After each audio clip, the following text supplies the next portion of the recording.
महाभारत युद्ध के बाद कुछ वर्षों तक पांडवों ने हस्तिनापुर पर राज किया।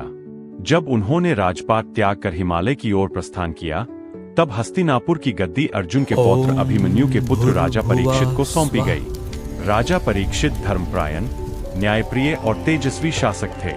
उन्होंने पांडवों की मर्यादा और धर्म परंपरा को आगे बढ़ाया, लेकिन विधि को कुछ और ही स्वीकार था।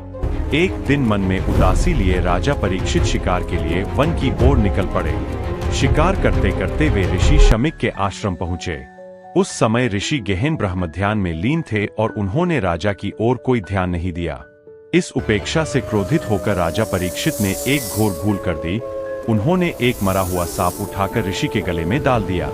जब ऋषि का ध्यान टूटा और उन्होंने यह अपमान देखा, तो क्रोध में आकर उन्होंने शाप दे दिया, राजन, 7वें दिन तक्षक नाग के काटने से तुम्हारी मृत्यु होगी। राजा परीक्षित को अपनी भूल का गहरा पश्चाताप हुआ, परंतु ऋषि का शाप अटल था। राजा परीक्षित ने शाप से बचने के लिए हर संभव उपाय किया। उन्होंने ऐसा महल बनवाया जहां न हवा प्रवेश कर सके, न कोई जीव।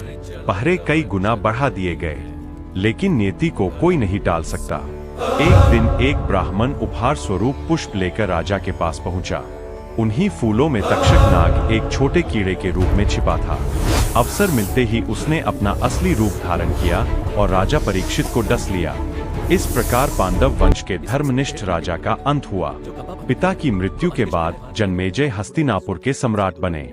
जब उन्हें यह ज्ञात हुआ कि उनके पिता की मृत्यु का कारण सांप, विशेषकर तक्षक नाग था, तो उनके हृदय में प्रतिशोध की अग्नि भड़क उठी। उन्होंने प्रतिज्ञा ली, मैं पृथ्वी से समस्त नागवंश का नाश कर दूंगा।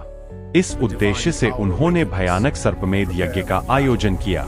इस यज्ञ की अग्नि में मंत्रों की शक्ति से पृथ्वी, आकाश और पाताल के समस्त सांप खिंचते चले आ रहे थे और हवन कुंड में गिरकर नष्ट हो रहे थे।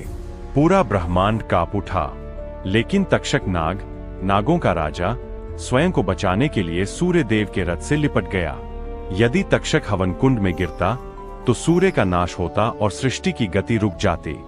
देवताओं ने जन्मेजय से यज्ञ रोकने की प्रार्थना की, पर वे अपने पिता के वध का प्रतिशोध लेने पर अडिग थे। तब प्रकट हुए अस्तिका मुनि अपनी विद्या, विनम्रता और तर्क से उन्होंने राजा जन्मेजय को समझाया कि निर्दोषों का विनाश धर्म नहीं हो सकता।